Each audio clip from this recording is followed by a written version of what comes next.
Estamos aqui desde o começo. Juntos, acreditamos no sonho de construir a mais moderna arena de jogos e shows da América Latina, em Minas Gerais.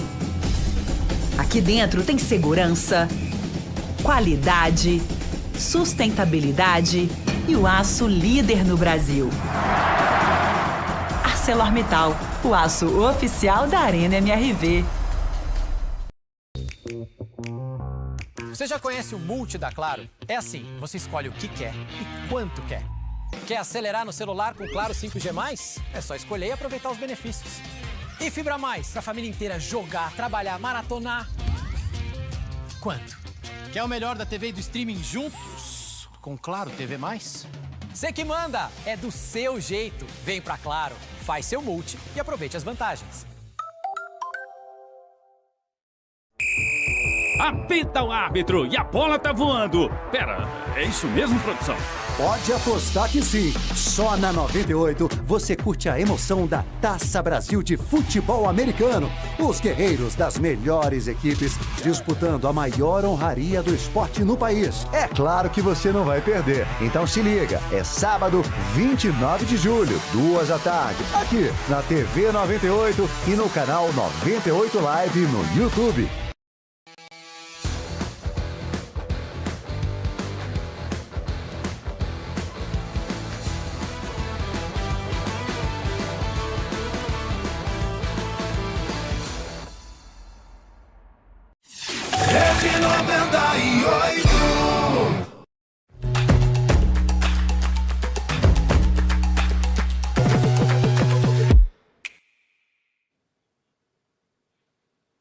Muito boa noite para você, ligado nos canais de imagem da Rede 98.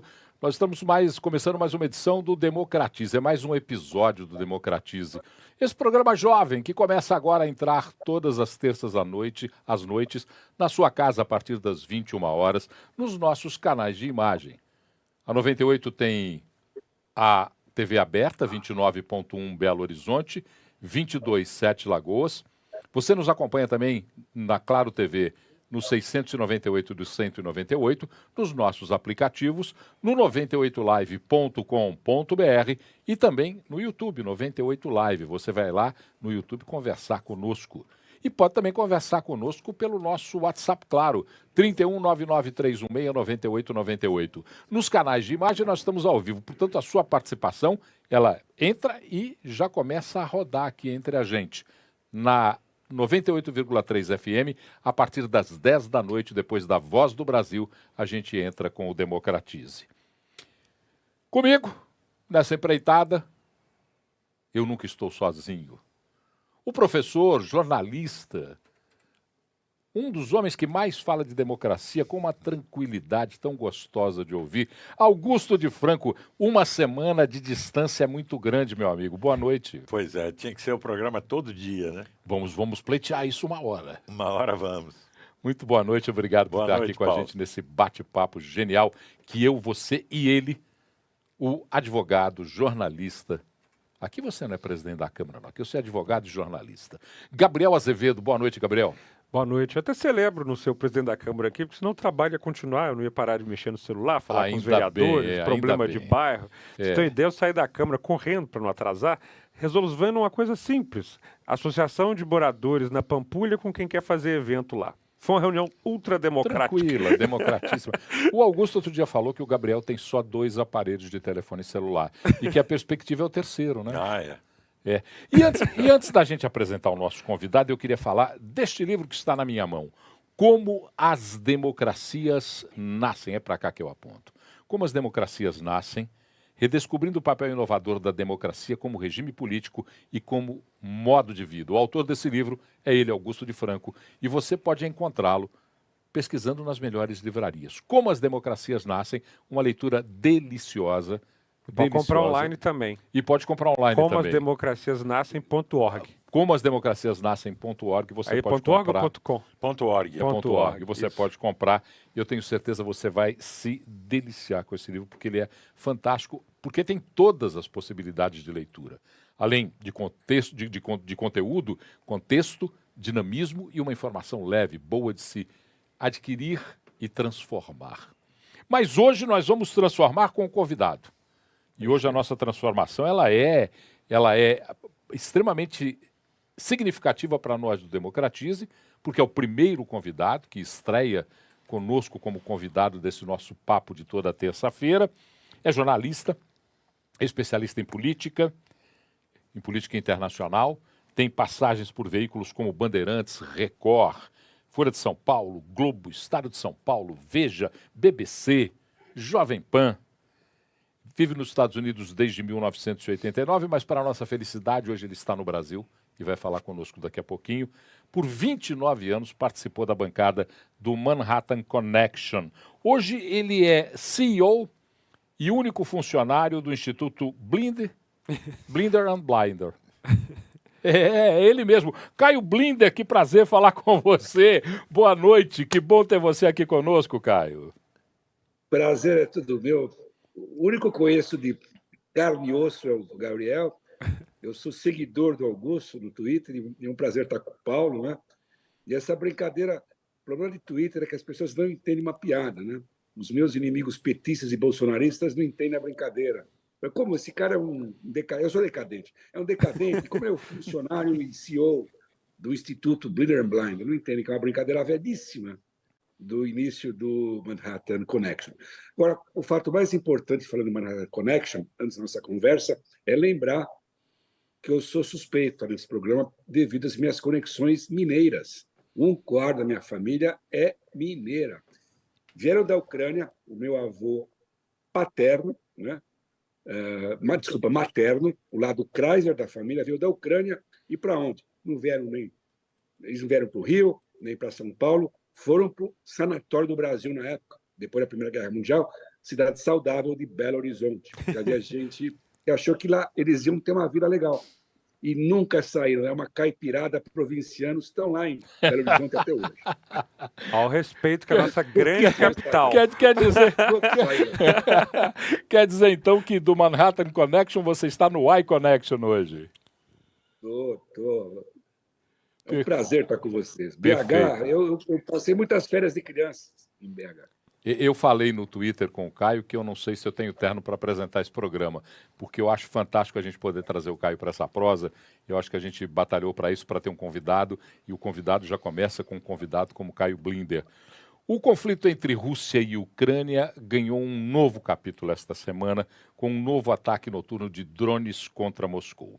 Fontes da defesa ucraniana assumiram a autoria do ataque em resposta a bombardeios russos que estavam acontecendo na Crimeia e em Odessa. Odessa fica no sul da Ucrânia. A nova onda de ataques entre Putin e Zelensky marca mais um capítulo nessa ofensiva no leste europeu, que é cercada de reviravoltas. Caio Blinder, como é que você entende esse conflito? E será que nós estamos diante de mais um episódio da Guerra Fria? Olha, é tão elementar entender por que tem esse conflito. E o que me deixa perplexo, apesar da minha idade, das minhas barbas brancas, é a obtusidade que eu chamo da esquerda jurássica brasileira, especialmente, em se posicionar nesse conflito. É uma coisa tão elementar. Tem um país saudosista, imperialista, que realizou uma agressão contra um país soberano e democrático, a Rússia contra a Ucrânia.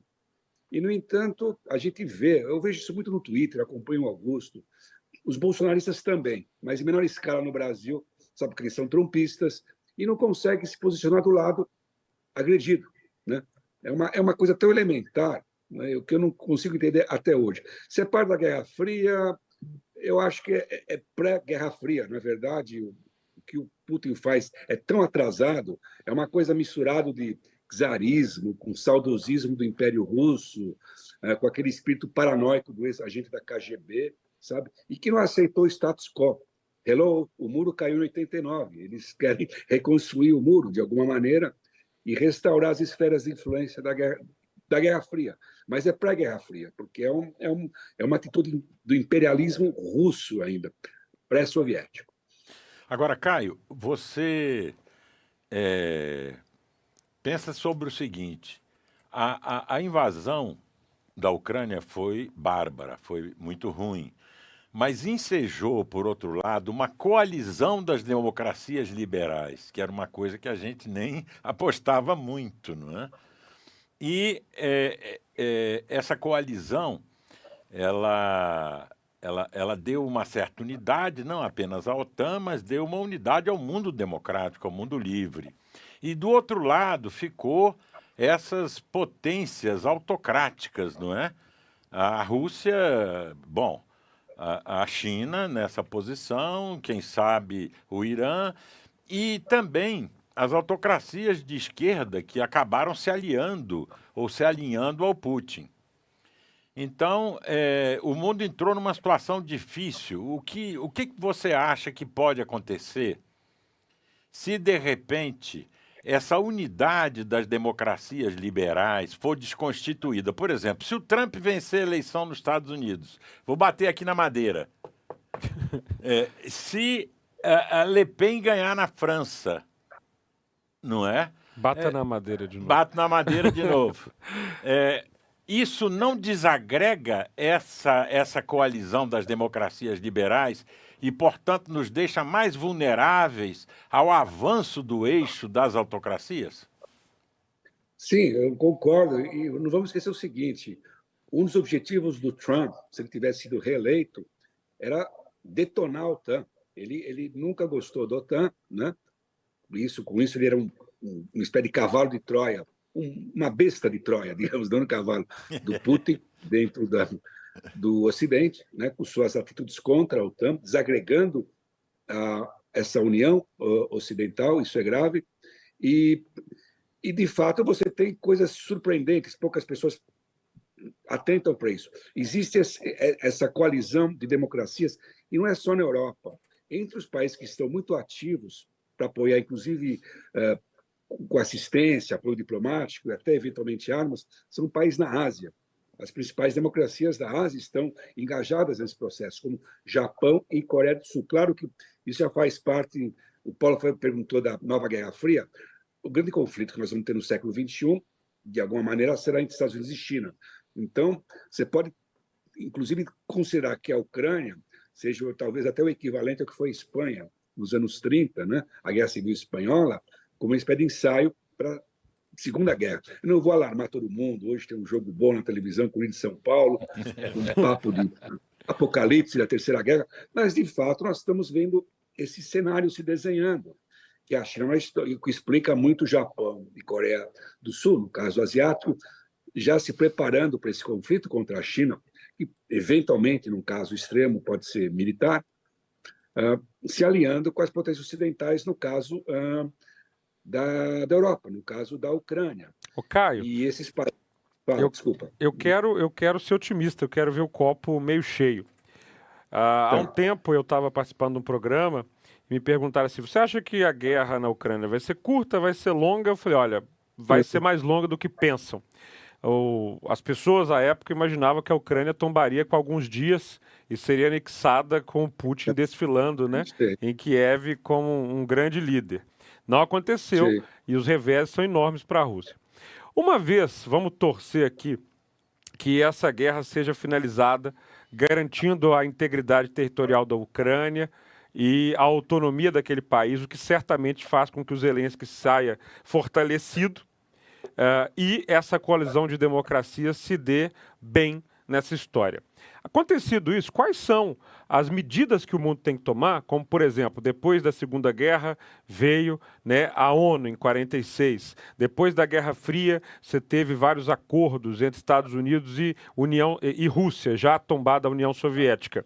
Quais são os passos que um mundo que derrotar Putin tem que tomar para vacinar-se contra esse tipo de agressão, não apenas territorial à Ucrânia, mas à democracia como um todo?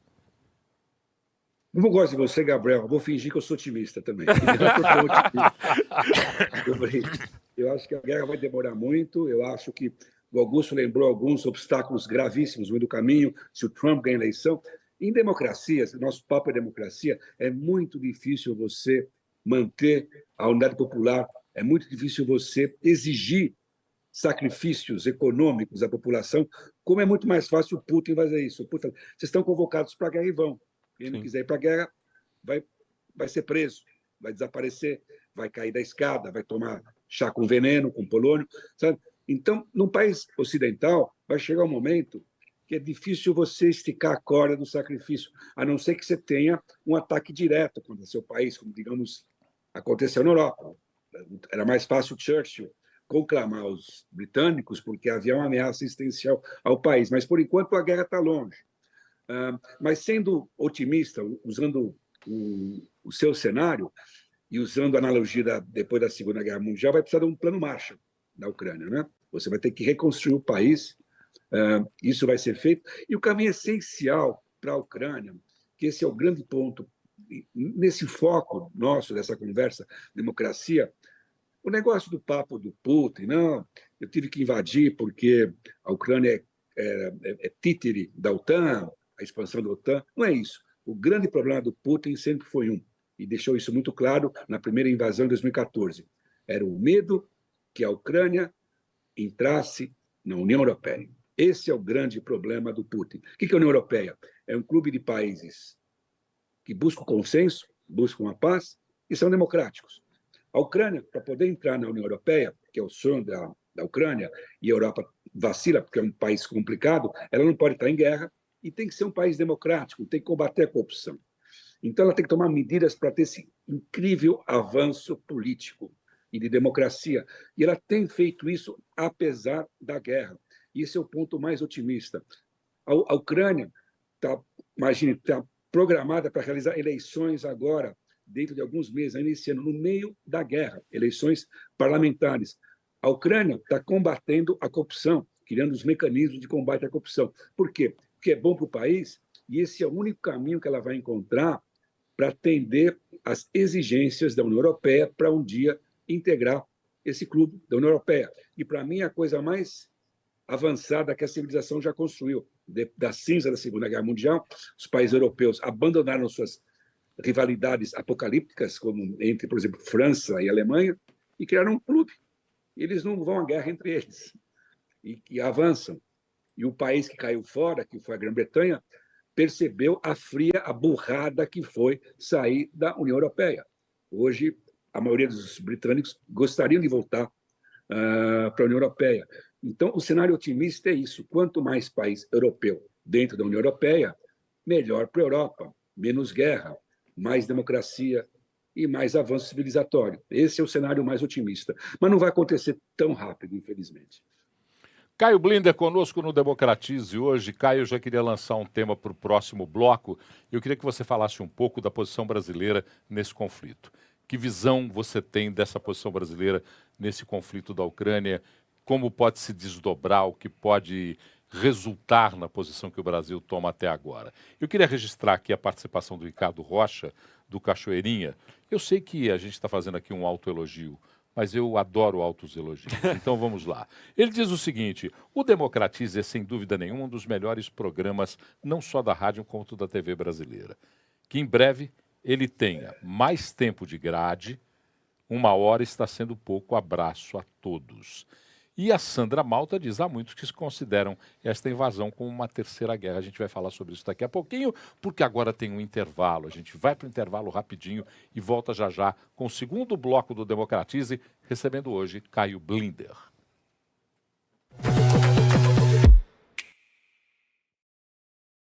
Olha só as novas promoções para motoristas e passageiros da Rap. Você, motorista, baixando a versão beta do app Rap Move Brasil Motorista no Play Store, você pode ganhar um kit Rap Move. Presta atenção nos prêmios. Um jogo de pneu, 200 litros de combustível e um Pix de R$500. Você, passageiro, cadastrando-se agora pelo site rapmove.com, pode ganhar uma viagem de cruzeiro pela costa brasileira, com tudo pago e com direito a acompanhante. Vem pra Rap, você também. Quer ver como você vive apostando? Olha lá, ó. Será que a mala vai chegar? É essa hora, né, malandro? É amor ou é cilada? Reuniãozinha surpresa? Ô, Jonas, por que você tá com a câmera fechada? Manda real, Jonas. Ele já sabe, cara. Mal aí, doutora. O que vai ser, hein? Eu acho que vai ser Enzo. Valentina. Não falei? A gente vive apostando. E na Estrela Bet, jogou, brilhou. Confia. Você já conhece o Multi da Claro? É assim, você escolhe o que quer e quanto quer. Quer acelerar no celular com Claro 5G+? É só escolher e aproveitar os benefícios. E Fibra Mais, pra família inteira jogar, trabalhar, maratonar. Quanto? Quer o melhor da TV e do streaming juntos? Com Claro TV+? Você que manda! É do seu jeito. Vem pra Claro, faz seu Multi e aproveite as vantagens. Olá pessoal, tudo bem? A partir de 1º de agosto vamos nos encontrar mais cedo. Central 98 terá 2 edições. A primeira delas de 7 às 8 horas da manhã com as primeiras notícias do dia. Depois voltaremos a nos encontrar às 10 horas da manhã até às 11. Com muito entretenimento e, claro, muita notícia e a sua participação. Se programe. Um abraço. Você ligou para o Saque 98 para ouvir uma piada ruim do Mazi, tecle 1. Mas se você quer falar com algum de nossos atendentes, é só continuar na linha. José João Gomes, 2023. Imita o pastor alemão todos os dias, Rodrigo. Não tem como não rir. Vocês riem disso, gente. Sério mesmo.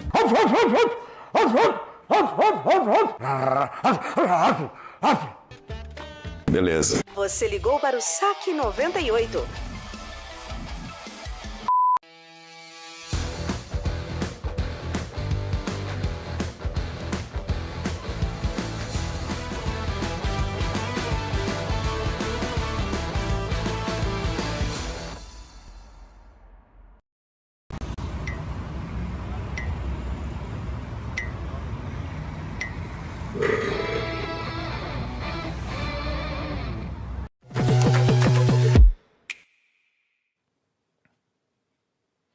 Bom, estamos de volta com o Democratize pelos canais de imagem da 98. O Democratize hoje recebendo o Caio Blinder, o nosso convidado de hoje para essa prosa. Gente participando, e se você quiser participar, aí no YouTube, vai lá na aba de conversa, conversa com a gente. Ou então pelo nosso WhatsApp, claro, 31993169898. Assim como o Juliano, que está participando, como o Silvio Barbosa, que botou lenha na fogueira, hein? O Silvio está com um aditivo à nossa conversa. Ele diz assim, na minha opinião, eu acho que essa guerra Rússia-Ucrânia, com participação da OTAN, é uma grande farsa armada para remanejamento e deslocamento do povo branco para o oeste da Europa. Teoria complexa e absolutamente conspiratória de Silvio Barbosa. Ele diz assim, já migraram para a Europa da Ucrânia e da Rússia mais de 2 milhões de pessoas brancas. Então o que está acontecendo é simplesmente isso. É um repeteco de Dom Pedro II em Joinville. É um repeteco de Dom Pedro II em Joinville. Entendi. Assim diz ele e a gente respeita a opinião dele. O Juliano diz que é muito bom que vocês estão aqui para conversar com a gente, porque eu me interesso muito para falar sobre política e estou aprendendo com vocês. Muito obrigado. Nós é que aprendemos com você, por isso participe, viu? 31993169898. E a Cristina diz que tem uma pergunta. Por que a propaganda russa, tentando impor a narrativa entre esse conflito, é uma proxy-guerra entre Estados Unidos e Rússia? E por que isso tem tanto sucesso no Brasil, principalmente entre as extremas, esquerda e direita? E aí a pergunta que eu fiz para o Caio. Isso. Como é que ele vê a participação do Brasil e o entendimento político que o Brasil tem desse confronto Rússia-Ucrânia? Olha, eu não me surpreendo com a posição do Brasil. Vamos lembrar uma coisa rapidamente de história, né? O Brasil demorou um tempinho para entrar na Segunda Guerra Mundial. O Brasil era neutro, imagina. De um lado o Hitler, do outro lado o mundo, né? Mesmo assim o Brasil demorou. Teve que receber alguns pirulitos, né? do Roosevelt na época, né? Várias ajudas, do Franklin Roosevelt.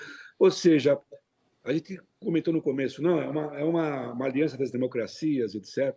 Mas o chamado Sul-Sul não vê dessa maneira. Tem uma postura muito transacional nessa guerra. O Brasil não está tão diferente. O que muda no Brasil é que o Lula fala muita bobagem, além de tudo. Um país muito mais importante do que o Brasil, com uma postura muito mais pró-Rússia do que o Brasil, é a Índia.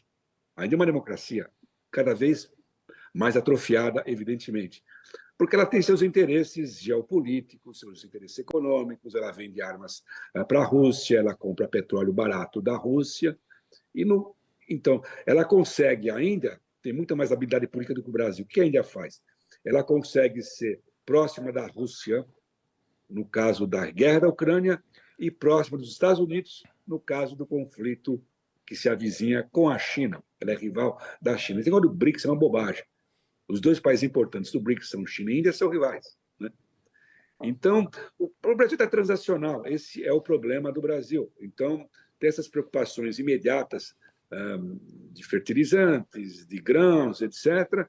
E tem, além de tudo, para agravar, o atraso político do atual governo brasileiro e seus aliados, seus puxadinhos. O Brasil tem essa doença do anti-americanismo que eu chamo de infanto-senil, porque é uma coisa infantil e já senil, no caso do Brasil. É uma mistura, não é a doença infantil do anticomunismo, do anti-americanismo, é mistura, porque é infantil e senil, que é tão velho esse negócio. Né? Então, fica essas bobagens aí, e com muito ativismo nas redes sociais que amplifica, superdimensiona, porque eu acho que a população brasileira, ninguém gosta do Putin, não tem como gostar do Putin. Houve uma pergunta no começo da propaganda russa, não tem, sabe? Você, tudo bem, nos anos 50, 60, ainda tinha gente incauta que seguia o Guia Genial dos Povos, o Stalin, mas o Putin não é nada, o Putin é um gangster nuclear, sabe? Não tem ideologia no Putin.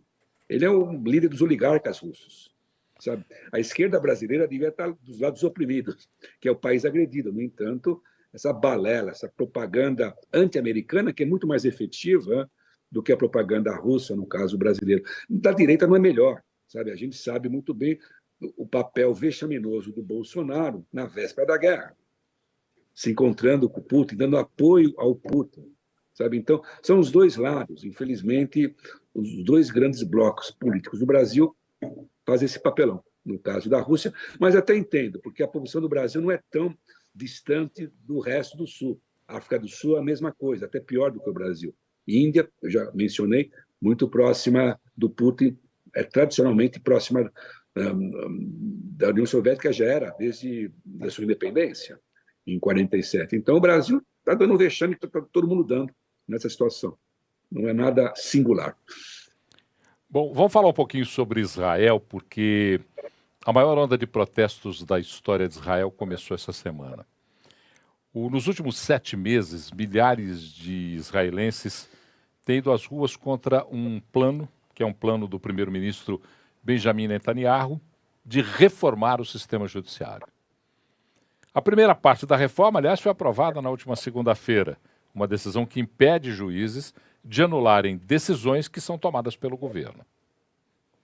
Como resposta, os veículos de comunicação, eu queria pedir para colocar a imagem, antes de colocar o Caio nessa conversa, os veículos de comunicação israelenses, eles hoje saíram todos eles com a sua primeira página em preto, estampada em cor preta, numa forma de demonstrar a insatisfação do conjunto da sociedade israelense com o que está acontecendo hoje em Israel por uma decisão do governo reeleito de Benjamin Netanyahu. Temos como mostrar as imagens, senão vocês mostram enquanto o Caio está falando e aí a gente já começa a conversar com o Caio. Caio, qual é o peso dessa mudança no judiciário israelense para entender o que está acontecendo lá em Israel? Nós estamos do outro lado do mundo, para a gente entender o que está acontecendo lá em Israel. Tá. Posso ser ex-editor de jornal rapidinho? Sim. Só para esclarecer que isso aqui é uma publicidade paga do setor de high-tech de Israel, que colocou isso nos jornais. Essa é uma propaganda, não foi exatamente a capa dos jornais. Mas a imprensa, no geral, está contra. Bem, o Augusto, você fez um belo jabá do livro dele, que é bacana. Eu estou do lado muito pessimista, eu continuo ainda na fase do como as democracias morrem, não como elas nascem. Então, eu estou com medo que isso aconteça em Israel. E eu não vou entrar aqui, se eu começar a discutir a questão palestina, a gente vai ficar até os próximos 3 programas. Então, tira do lado a questão palestina, sabe, a ocupação de Israel. Internamente, Israel é a maior democracia do Oriente Médio. É o país mais democrático no Oriente Médio. Um raro país, é um oásis no deserto ditatorial do É o Oriente único, Médio. praticamente. É o único. É o único. Claro. Você tem teve um pouquinho na Tunísia, depois da Primavera Árabe, já arrochou. O Líbano é um país complicado, de fato é o único. Não tem. No meio do Oriente Médio, né, Caio? Você tem ali Tel Aviv. Eu tive presente em Tel Aviv. Você está numa grande metrópole. Assim, com todos os indícios, parecidos com Londres, Paris, ou seja, você tem mulheres muito livres, parada gay, que é uma das maiores do planeta, liberdade religiosa, liberdade de imprensa, liberdade para empreender. Aborto, uma série de medidas, exato, uma série de medidas que só acontecem em países muito livres democraticamente. Claro. Quando você fala quando eu conto para aqueles evangélicos neopentecostais que colocam a bandeira de Israel ali, se você começa a explicar para eles o que é Israel, eles rezam e torcem para um país imaginário, né? O país real não é o país que eles estão, né? É um país complexo, sabe? Que você tem desde uma das capitais gays do mundo, a ultra-ortodoxos religiosos, judeus. Então, é um país diversificado, é literalmente um mosaico, né? Então, e peça essencial dessa estrutura democrática é o judiciário independente, especialmente num país que não tem Constituição. Né? O que é o Netanyahu? O Netanyahu é um campeão daquele termo que ficou conhecido nos últimos anos, ele é a favor da democracia iliberal. Né?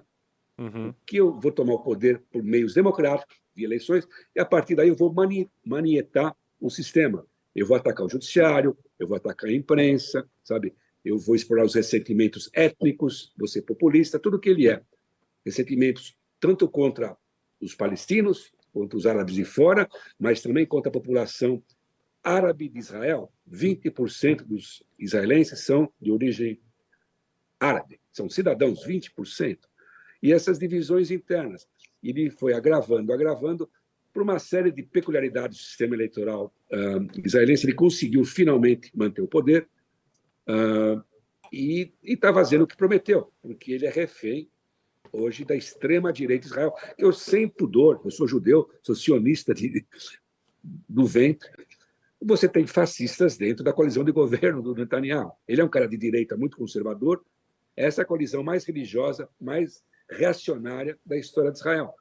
E um país que era em parte apático, que achava super legal, olha, eu trabalho na startup em Tel Aviv, eu participo na parada gay, meio que se distanciou do dia a dia da política. E agora é uma crise existencial. E esse povo foi para a rua, mas não foi suficiente, porque o Netanyahu, com sua coalizão, ele tem a maioria no parlamento. O que vai acontecer agora em diante é uma aflição, eu não sei.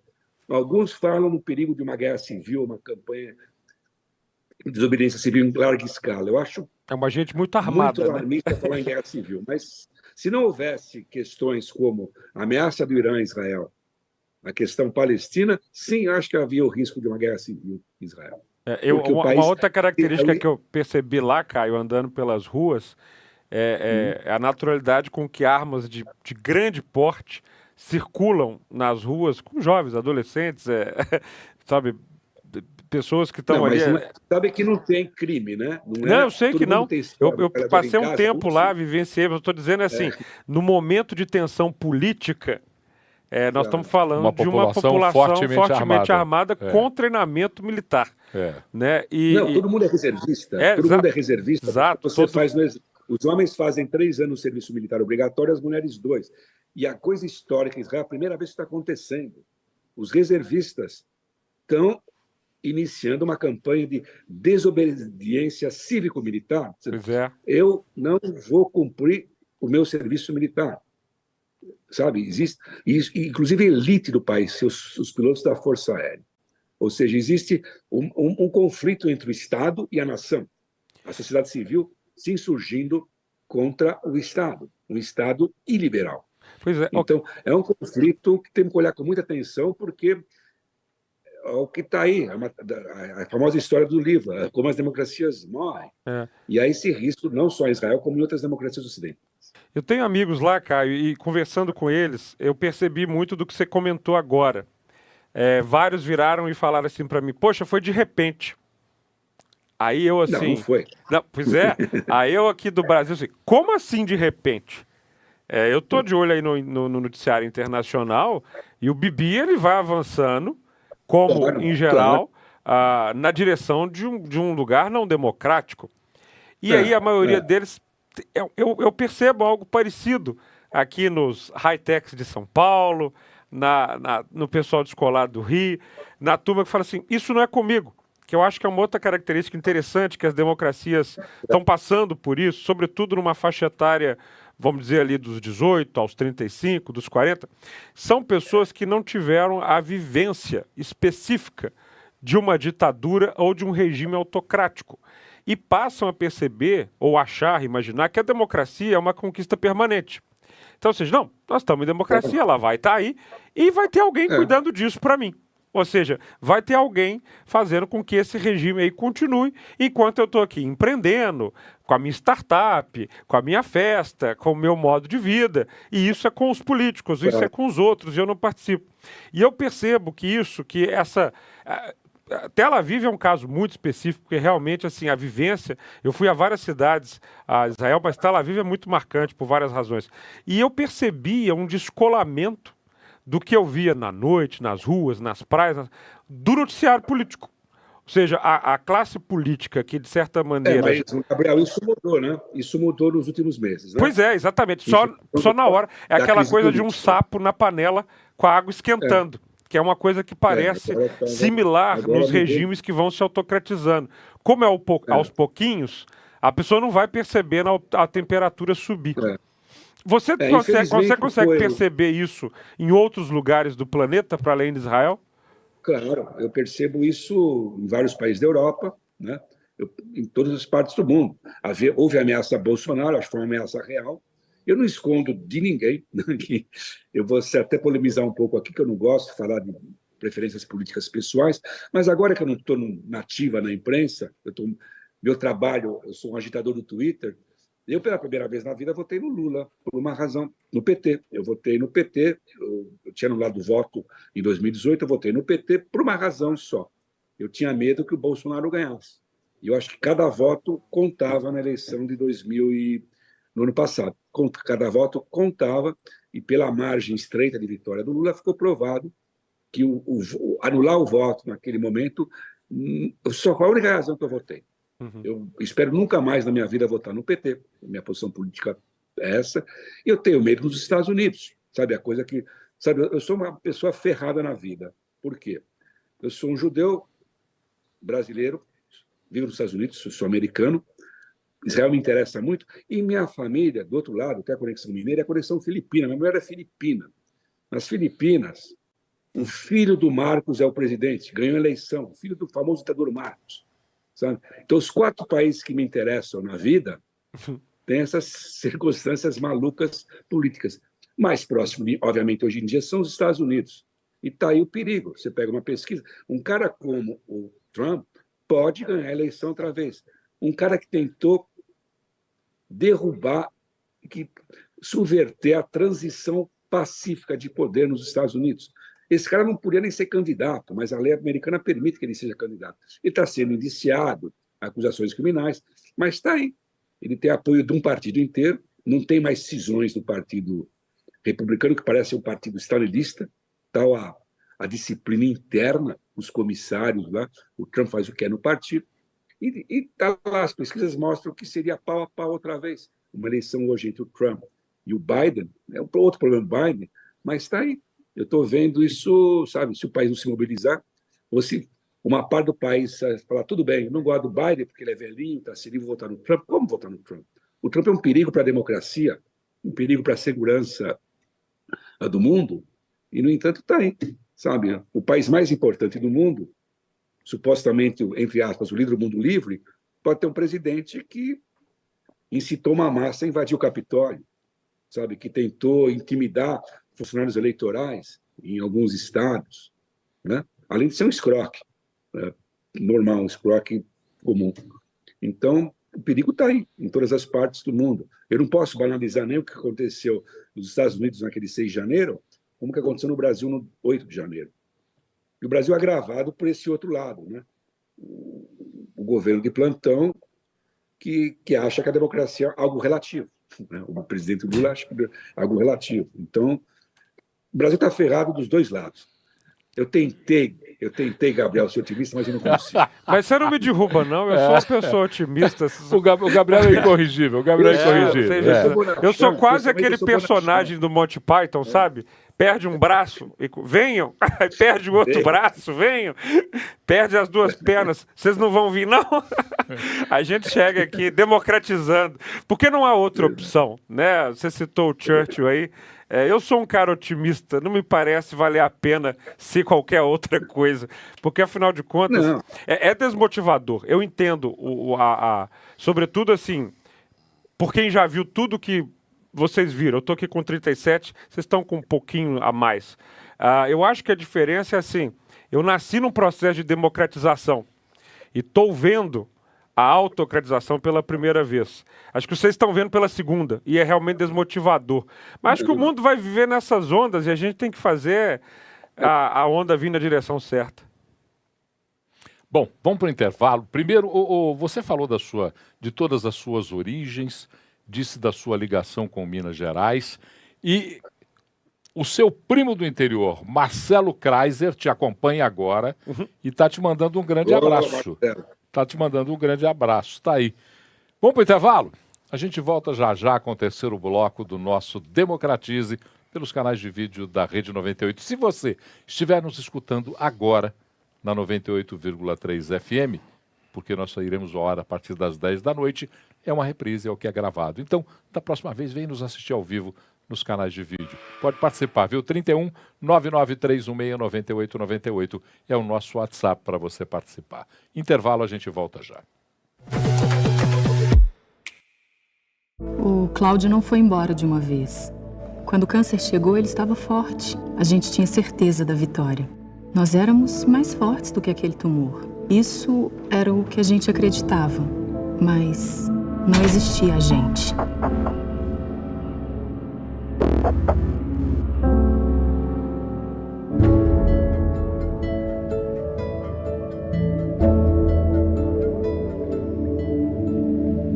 Apoio Rede 98. Agora tem YouTube incluso no Prezão Mensal da Claro, para você dar play qualquer hora, em qualquer lugar. Dá o play para aprender. Dá o play e vai curtir. Dá o play para vibrar. Só quem tem Prezão desce pro play. O Prezão Mensal da Claro tem 12 GB, WhatsApp ilimitado com videochamadas e agora YouTube incluso. E tudo isso com o Claro 5G+. Olá pessoal, eu sou o Gomes e você está assistindo a TV 98.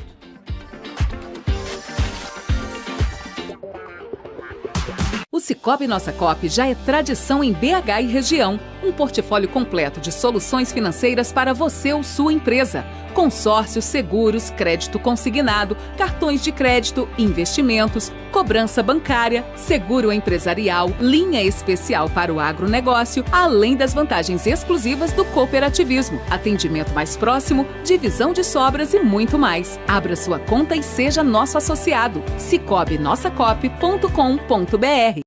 Vocês pediram, né? Vocês conseguiram. Conseguiram. Mais 1 hora de Radiocast. Notícia boa, ó. Radiocast agora de 3 da tarde até às 5, segunda a sexta-feira aqui na 98. Gostou, Fernanda? Ah, eu gostei. Eu gosto de ficar com eles. Eu gosto. A comunidade radiocastense é legal, a gente gosta. A gente gosta de você. Dia 1º de agosto, hein? De 3 às 5 da tarde, Radiocast. Vem com a gente. Vem.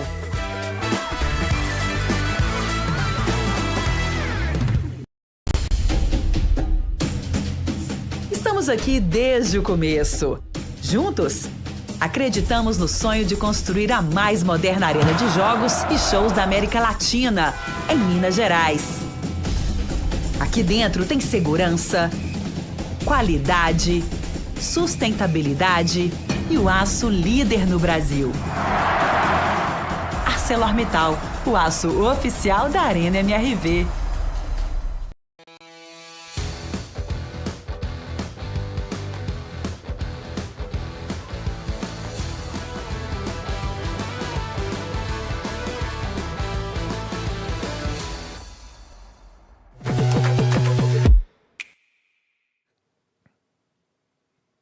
Bom, de volta com o nosso Democratize pela Rede 98. Para finalizar o que conversávamos agora sobre Israel, uma mensagem final do Rafael. E vem uma pergunta para que nós todos possamos responder, Caio e vocês dois, e a gente conversar um pouquinho sobre isso. O Rafael diz: a derrocada da democracia em Israel, se acontecer, mostra que nem as democracias liberais estão imunes ao avanço do populismo. E faz uma pergunta. Haverá uma redução dessa onda de autocratização de que estamos vivendo? Ou ela veio para varrer de vez o que resta de democracia no mundo? Isso a gente ainda não sabe, não é? Como é o nome do... Rafael. Rafael. Isso a gente ainda não sabe, Rafael, porque nós estamos realmente sob uma terceira onda de autocratização. Nós não sabemos qual é a duração dela, nem qual é a malignidade, né? Quer dizer, a partir de 2005, 2006, o número líquido de democracias deixou de crescer no mundo, não é? E nós temos apenas 32 democracias liberais no mundo, que é um número muito pequeno, embora elas sejam muito expressivas, mas é um número muito pequeno. E elas estão sendo questionadas internamente, inclusive pelas novas gerações que não entendem o valor da democracia, porque talvez pela razão que o Gabriel, quer dizer, nunca tiveram uma experiência de ditadura para valorizar a democracia e tudo mais. Quer dizer, nós esperamos que venha aí uma quarta onda de democratização. Se não vier, as perspectivas são muito sombrias, não é? São muito sombrias para o mundo. Caio? Não, agora, entrando no caso de um país que eu acompanhei muito essa semana, que é a Espanha, a eleição espanhola, dá uma razão para um certo otimismo, porque havia um temor muito grande na Espanha, na eleição, que a extrema-direita, o Vox, que é neofranquista, tivesse uma força, ascendesse ainda mais. Ela perdeu cadeiras. E, no fim, a democracia espanhola, que está na segunda idade, digamos assim, não está na terceira, é dos anos 70 para os 80, quando se consolidou, ela aguentou o tranco dessa vez, e os dois partidos tradicionais, um de esquerda, que é o Partido Socialista, e o de conservador, que é o Partido Popular, mais ou menos controlam o sistema. O problema da Espanha, como de outras democracias maduras na Europa, é que não tem nenhuma força hegemônica para controlar o parlamento. Então, esses partidos são forçados a fazer as coalizões mais mirabolantes, que é o problema da Espanha. E quem não assistiu ainda ao seriado da Netflix, o Borgen, sobre Dinamarca, aprende muito sobre isso. Muito bom. Você vive fazendo coalizão, as coisas mais bizarras. Eu, Então, como isso político que é centrista, eu conheço bem o drama. Como político centrista, aquela série ali, ela coloca a mim e qualquer outro político que é centrista num lugar parecido, de ter que fazer coalizão com um lado, com o outro, para todo mundo achava que não tinha mais nada podre na Dinamarca, tem ainda coisa podre na Dinamarca. Mas a Espanha... Não, é só para a gente traduzir. A Espanha mostra que é possível, né? Só para colocar, eu acho que é legal fazer um momento de teoria geral do Estado aqui, de que é o sistema espanhol. Tá, mas só um minutinho antes, porque às vezes aqueles que nos acompanham não conseguem entender o que é esse jogo de números na Espanha. Vamos lá. Né? Na Espanha, tanto o PP como o PSOE, o PSOE, que é o PSOE ou o PSOE, eu estava até tentando acompanhar nos noticiários espanhóis. PSOE. Tanto o PP como o PSOE, eles não conseguiram maioria na eleição. 136 cadeiras para o PP e para o PSOE 122. O Vox, que é de extrema-direita, teoricamente alinhado nessa caminhada ao PP, tem 33 votos. E o Sumar, que a soma... Perdeu 19 cadeiras. A extrema-direita... Isso que é importante. A extrema-direita na Espanha teve uma derrota, 19 cadeiras perdidas, e o Sumar, que é de esquerda, uma coalizão de esquerda, com 31 cadeiras. Mesmo somando isso, nenhum deles atinge as 176 cadeiras necessárias. Essa é que é a questão central. E terão que fazer E a Espanha é mais complicada porque ainda tem os partidos separatistas. Sim. É um rolo político que nem o Gabriel ia resolvê-lo. São dois países praticamente complicados, que quando a gente está, Caio, na aula de teoria geral do Estado, a gente fala, tá bom, vocês já aprenderam o que é um Estado unitário, como o Uruguai, Chile, Portugal, né, que tem o seu governo central presente, e um Estado composto, como o Brasil, Estados Unidos, são federações e formas que têm autonomias ali locais, né, governos estaduais e tudo mais. E você tem o case único de duas nações que são estados regionalizados, Espanha e Itália. E aí eu quero gotejar um pouco dentro dessa questão de formação de sociedade. Ou seja, tanto a Espanha quanto a Itália, no momento em que estão surgindo os estados-nação, resolvem se compor dessa maneira.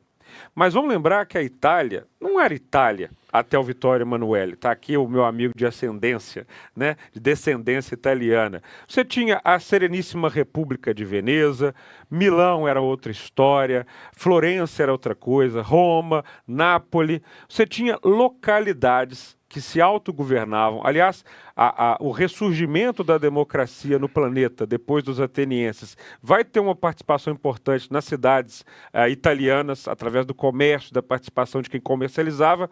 E a mesma coisa a Espanha, não de uma maneira muito comercial, mas com as famílias, né? Foi uma união de famílias por região. Ambas acabam criando seus reinos descentralizados e que vão gerar, claro, uns solavancos de governo até chegar mais ou menos nos anos que nós estamos. O que eu acho que é muito interessante? Quando a gente estuda o surgimento da democracia lá em Atenas e vem, né, um cara e fala, não, pera, nós precisamos nos organizar, então vamos criar um sistema. E aí tem sorteio, tem eclésia, tem aeropago, tem nica, tem uma série de mecanismos que tenta organizar as diferenças sociais. Quando os ingleses a reinventam, aí vem a democracia representativa, que vai evoluindo, Câmara dos Comuns e tudo mais.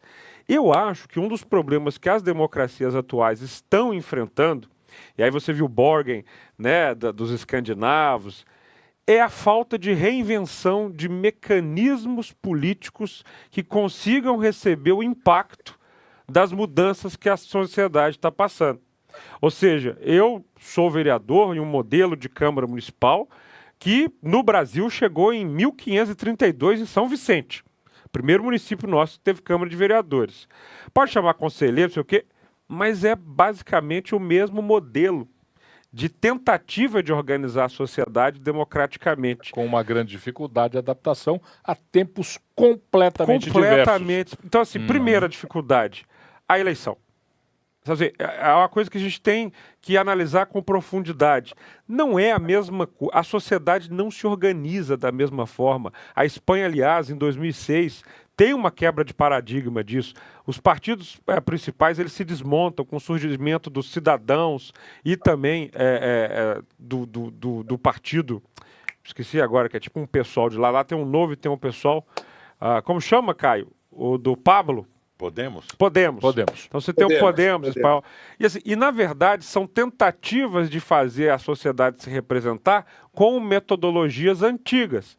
Que na hora que você tenta concentrar toda essa multiplicidade de opiniões e de coisas dentro de uma estrutura que é antiga, você tenta conformar novos formatos e novos modelos naquilo que já está desgastando. Então, o que eu sinto é que nós estamos chegando, a pergunta do Rafael é muito interessante, porque tem um livro muito bom do Larry Diamond, que são Will Winds, que em português, assim, tradução minha livre é Ventos Venenosos, né? Ou Ventos Envenenados, Ventos Malignos, né? Que basicamente Rússia, Estados Unidos e China estão meio que tocando essa banda.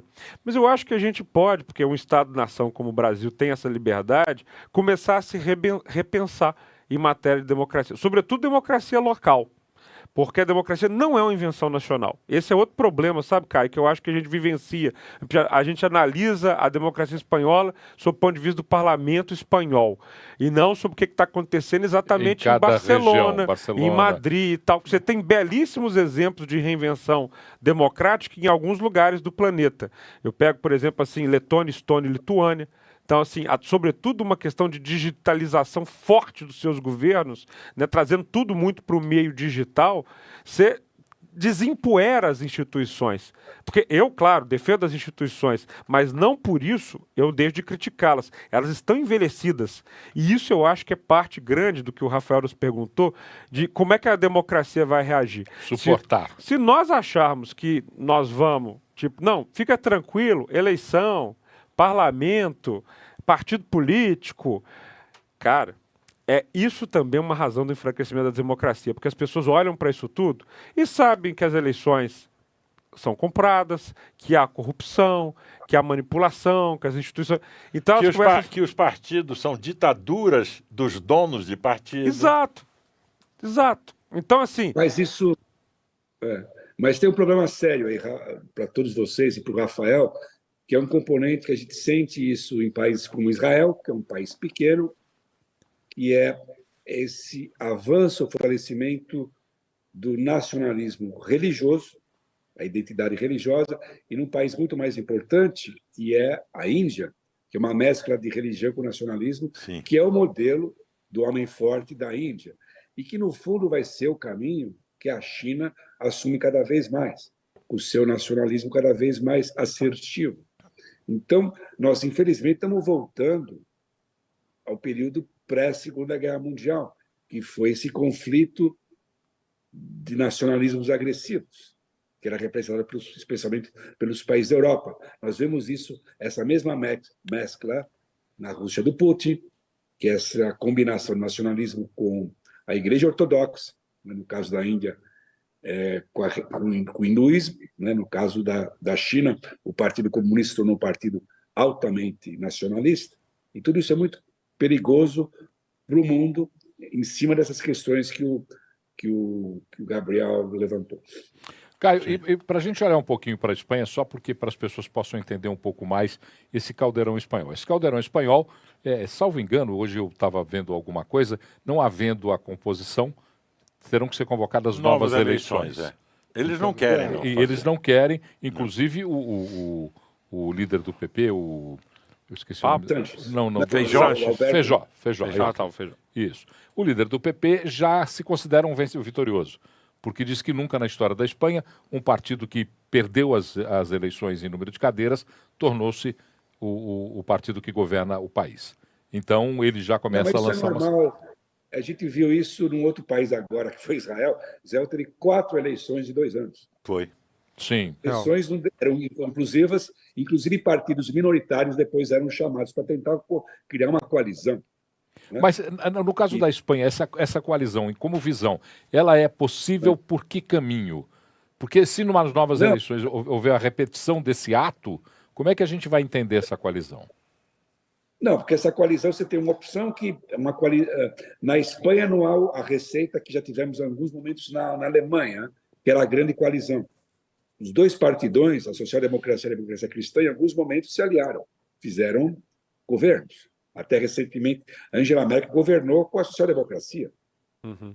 O atual primeiro-ministro Scholz era o ministro dela. Era o único jeito de criar um governo funcional. Na Espanha, isso parece fora do cenário.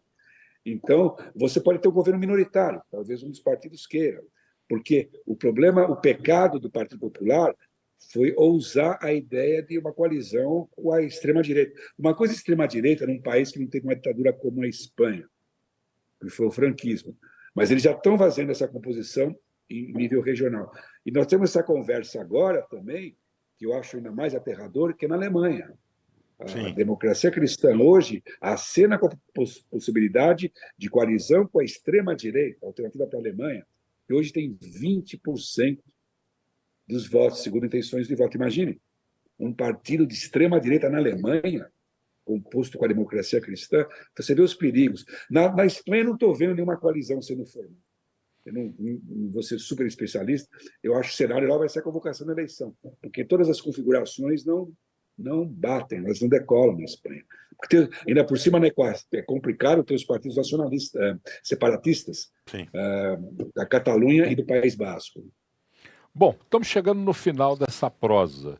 Tudo que é bom tem tempo para acontecer, para a gente viver, ser feliz enquanto vive e fazer um novo convite para o Caio Blinder, para voltar para essa prosa conosco no Democratize. E eu queria te fazer uma pergunta ao final de toda a nossa conversa. O Augusto conseguiu te convencer que as democracias nascem ou você ainda está pessimista, Caio Blinder? Eu estou pessimista, mas o nosso pessimismo não pode significar paralisia, né? O pessimismo deve ser, na verdade, uma motivação e um alerta para você não deixar a peteca cair. Essa que é a questão. Como aconteceu agora, o exemplo que a gente tocou rapidamente. Amplos setores da sociedade de Israel estavam apáticos, cínicos, foram para a rua, porque eles não perderam a parada ainda. A confusão continua. Então, a prova que uma coisa é você estar preocupado e pessimista, outra coisa é você simplesmente...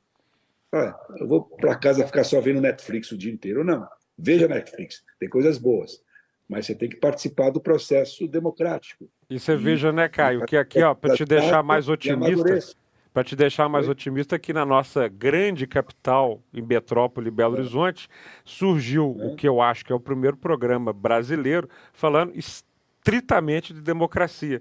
Se tudo estivesse bem no planeta, talvez a gente não teria nem razão de ser. Mas eu acho que do que o programa é realmente um alerta, porque o assunto é grave. A tese, é claro. O pessimismo tem que ser um motivador, né? Sim. Bom, vou agradecer a Sandra Malta, o Luiz Campos, o Luiz Cláudio, a Ângela, Mariângela, Cláudio, que mandaram para a gente mensagens. Todos eles falando que aproveitaram muito o programa, abraços ao Caio, elogiando a participação do Caio, o entendimento que o Caio nos trouxe nessa discussão. E a gente sabe que essa discussão continua na sua casa. Você aí na sua casa, agora onde você estiver, no boteco, em casa, com os amigos, naquele grupo da tia véia do WhatsApp, vai lá, conversa com ela, não tem problema. Véia. Porque aquele grupo. Esse é meu grupo. Ô, Caio, para fechar, vou te falar assim, para quem começou a assistir o Manhattan Connection ainda moleque e ficava ali babando, criança, em você, no meu queridíssimo Lucas Mendes, nos demais todos que passaram por vocês, Ricardo, Pedro e tantos outros, é uma honra sem tamanho estar dividindo essa bancada aqui com você. Muito obrigado por você ter aceito esse convite, tá bom? Obrigado, pessoal. Foi um prazer. Eu sou do tempo que era como nasce os programas de jornalismo na TV a cabo. Eu sou O nosso primeiro programa foi o primeiro talk show da TV a cabo no Brasil. Grande abraço, Caio Blinder. Valeu, Caio. Muito obrigado, Caio. Obrigado por estar aqui com a gente. Tchau, grande abraço. Obrigado, Augusto Franco. Muito obrigado por estar aqui com a gente para conversar mais uma vez sobre democracia. Terça-feira que vem nós estamos de volta. Claro. Gabriel, compromisso? Óbvio. Terça-feira que vem. Hoje a gente falou pouco, ouviu muito, Caio, porque claro, nosso convidado está aí para a gente conversar e tenho certeza que você também está amplificando essa nossa conversa. Aquela velha conjugação do verbo democratizar, eu democratizo, tu democratiza, ele democratiza, nós democratizamos, vós democratizais e eles democratizam. Uma ótima semana para você.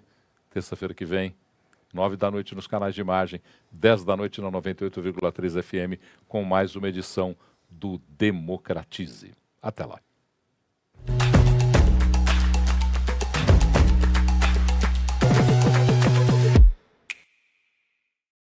Olha só as novas promoções para motoristas e passageiros da Rap. Você, motorista, baixando a versão beta do app Rap Move Brasil Motorista no Play Store, você pode ganhar um kit Rap Move. Presta atenção nos prêmios.